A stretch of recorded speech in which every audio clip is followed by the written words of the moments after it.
तरह से अभी हम लोगों ने पूरे, मुझे लगता है टीवी चैनलों पे लाइव चल रहा होगा, लोग देखेंगे कि कैसे लोगों को वोट दे दिया हमने। ये क्या करते हैं सदन के अंदर बैठ के, चर्चा ही नहीं करते ये लोग, बात ही नहीं करते ये लोग, नौटंकी करते हैं।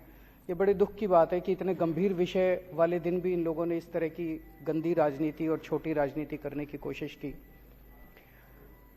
अध्यक्ष महोदय, आज पूरे देश में लोग महंगाई की वजह से बहुत ज्यादा परेशान हैं, बहुत ज्यादा परेशान हैं। लोगों के घर के खर्चे नहीं चल रहे। लोगों को कई लोगों को मैं ऐसा जानता हूं जो कि एक टाइम की उन्होंने सब्जी लेनी बंद कर दी, नमक से रोटी खा लेते हैं। कई लोगों ने दूध कम कर दिया। पूरे देश के अंदर आज महंगाई की वजह से बहुत ज्यादा लोग परेशान हैं। लेकिन जब लोगों से पूछो, कुछ लोगों को यह लगता है, जब लोगों से पूछो कहते हैं जी अपने आप हो रही है महंगाई, अपने आप हो रही है महंगाई। महंगाई अपने आप नहीं हो रही। महंगाई इन लोगों ने कर रखी है। इतना टैक्स लगा दिया पिछले 5-7 साल में, इतना टैक्स लगा दिया, हर चीज में इतना टैक्स लगा दिया इन लोगों ने जिसका कोई अंत नहीं है। इन्होंने दही पे टैक्स लगा दिया। 75 साल में आज तक अभी दही, लस्सी, छाछ, शहद, गेहूं, चावल, इन चीजों पे इन्होंने टैक्स लगा दिया। 75 साल में कभी नहीं लगा था। 75 साल तो छोड़ो, अंग्रेजों ने भी कभी नहीं लगाया था। खाने पीने की चीजों पे तो अंग्रेजों ने भी टैक्स नहीं लगाया था। इन लोगों ने टैक्स लगा दिया। इस वजह से चीजें महंगी हो रही है। इतना इन्होंने टैक्स लगा दिया। अगर आज ये लोग टैक्स कम कर दें ये सारा, तो एकदम से महंगाई देश के अंदर खत्म हो जाएगी। गुजरात के मेरे दोस्त बता रहे थे, और तो छोड़ो, इन्होंने गरबा जो डांस है, गुजरात की जो संस्कृति है, पूरी दुनिया के अंदर गरबा डांस के नाम से गुजरात जाना जाता है।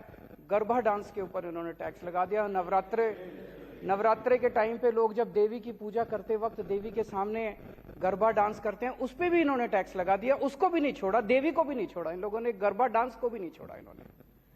तो इतना टैक्स लगा दिया। हर चीज पे टैक्स के रेट बढ़ा दिए, नई नई चीजों पे टैक्स लगाए जा रहे हैं। जो लोगों के खाने पीने की चीजें उस पर टैक्स है। इस वजह से महंगाई हो रही है।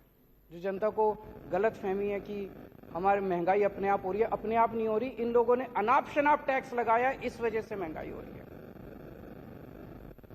एक प्रश्न ये उठता है कि इतना टैक्स लगा दिया तो लाखों करोड़ों अरब खरब रुपए इनके पास आ रहे हैं, खरबों रुपए, अरबों रुपए, ये पैसा जा कहां रहा है?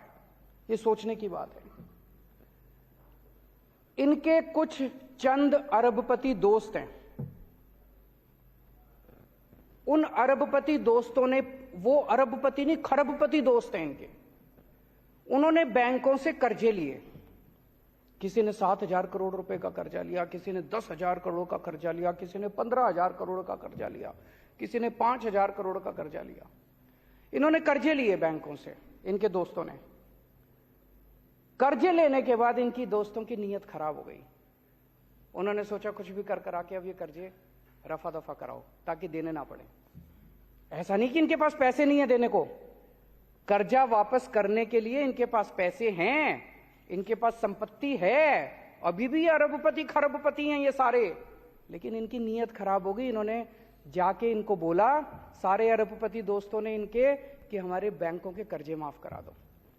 और इन्होंने एक एक करके बैंकों के कर्जे माफ कराने, इनके सबके दोस्तों के बैंकों के कर्जे माफ कर दिए इन्होंने। ये मैं नहीं कह रहा। अभी थोड़े दिन पहले जब संसद का सत्र खत्म हुआ, संसद के अंदर केंद्र सरकार ने खुद ये बयान दिया है कि पिछले 5 साल में हमने अरबपतियों के 10 लाख करोड़ रुपए के कर्जे माफ करे हैं। 10 लाख करोड़ रुपए, 10 लाख करोड़ रुपए के कर्जे। किसी के 7,000 करोड़ माफ कर दिए, किसी के 10,000 करोड़ माफ कर दिए, किसी के 15,000 करोड़ माफ कर दिए। किसान दर दर की ठोकरें खा रहे हैं। एक किसान ने, बेचारे ने 50,000 रुपए का कर्जा ले रखा है, उसकी जमीन कुर्की कर देते हैं ये, उसका कर्जा माफ नहीं करते। एक बेचारा स्टूडेंट पैसे लेके, कर्जे लेके अपनी डिग्री करता, उसके कर्जे माफ नहीं करते, उसके पिताजी की जमीन कुर्की कर देते हैं। एक बेचारा, किसी ने, मिडिल क्लास का आदमी है, उसने एक गाड़ी खरीद ली कर्जा लेके, अगर वो एक इंस्टॉलमेंट नहीं देता, ये गाड़ी जब्त करने आ जाते हैं। अगर एक मिडिल क्लास वाले ने घर खरीद लिया, लोन लेके, अगर वो एक इंस्टॉलमेंट नहीं देता उसका घर जब्त कर लेते हैं, उनको नहीं छोड़ते, बेचारे मिडिल क्लास वाले को नहीं छोड़ते, स्टूडेंट को नहीं छोड़ते, किसान को नहीं छोड़ते। इन्होंने अपने दोस्तों के अरबपति खरबपति दोस्तों के 10 लाख करोड़ रुपए के कर्जे माफ कर दिए। क्या होता है इनके यहां, कोई एक दोस्त आया, बोला जी मेरे 5,000 करोड़ रुपए माफ कर दो। ये मंत्री को बुलाते हैं, हाँ भाई दही पे टैक्स लगा दे। फिर दही पे जितना टैक्स आता है उससे एक दोस्त के कर्जे माफ। फिर दूसरा दोस्त आता है, मेरे जी 10,000 करोड़ रुपए माफ कर दो। फिर कहते हैं हाँ भाई छाछ पे टैक्स लगा दे। फिर वो छाछ से जितना पैसा आता है उससे दूसरे दोस्त के कर्जे माफ। ये ठीक है क्या? ये तो बिल्कुल गलत है। आज अगर ये लोग अपने दोस्तों के कर्जे जितने माफ करें वो रिकवर कर लें, इस देश से महंगाई दूर हो सकती है। एक अंग्रेज थे, अंग्रेज हमारे देश से, आपने पिक्चरें देखी होगी, वो कौन सी वाली थी, लगान, और भी इस तरह की कई पिक्चरें आई जिसमें मार मार के, कोड़े मार मार के लगान ले रहे हैं लोगों से।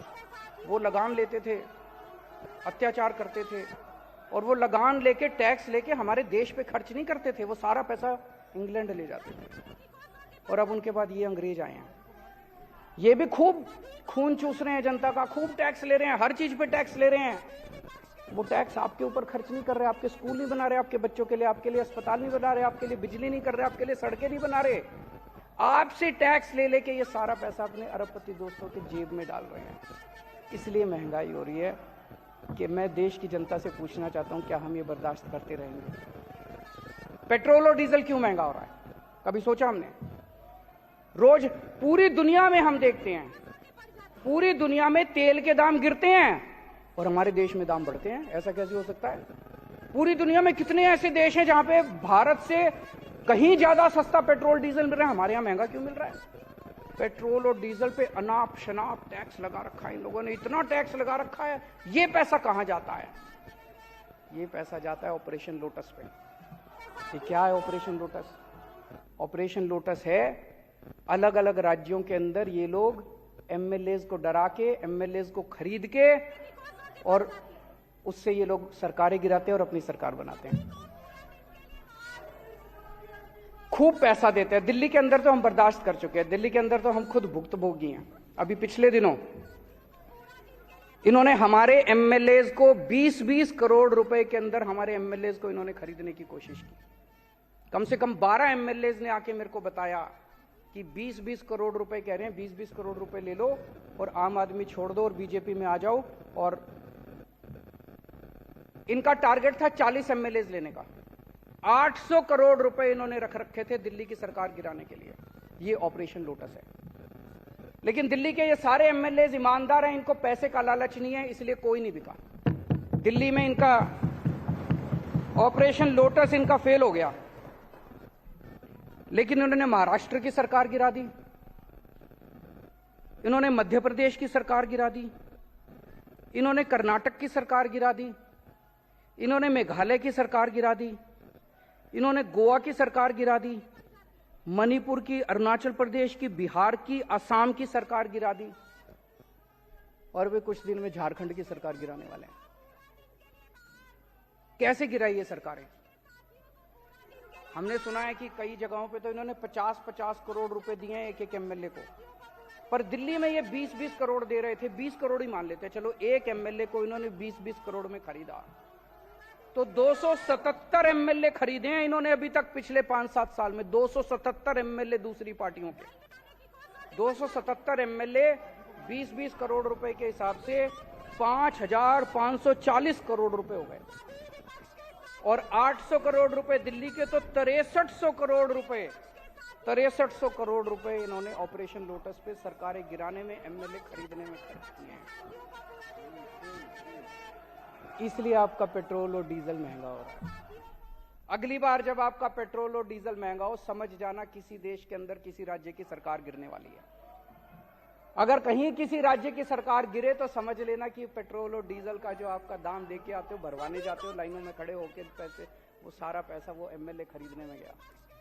जहां भी सरकार, अब झारखंड की सरकार गिरेगी, देख लेना आने वाले अगले 15-20 दिन के अंदर पेट्रोल और डीजल के दाम ना बढ़ जाए तो।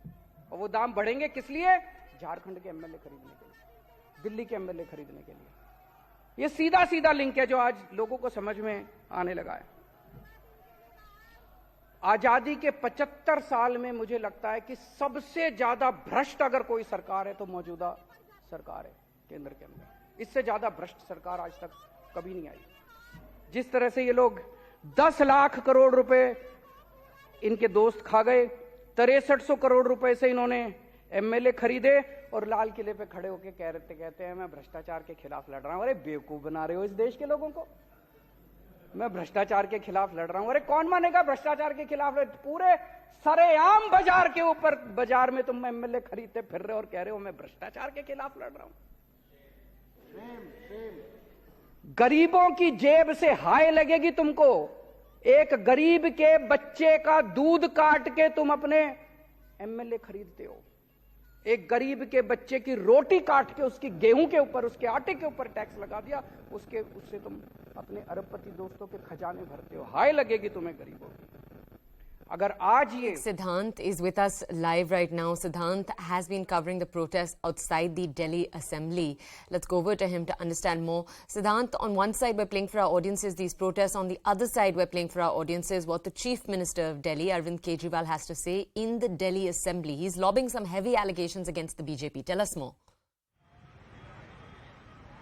Well, yes, that's right. And in fact, with each passing week, the way Bharatiya Janata Party has been making allegations on Aam Aadmi Party, especially the corruption allegations, are something which is, the Aam Aadmi Party is finding it difficult to justify.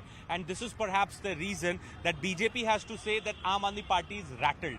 And, because they cannot counter the allegations that have been made by Bharatiya Janata Party. And in fact, the first allegation which was made by BJP, CBI inquiry has been initiated, FIR has been lodged, Manish Sisodia has been made accused in that matter. Now, today the press conference which was taken by Gaurav Bhatia and Adesh Gupta, that press conference was about the new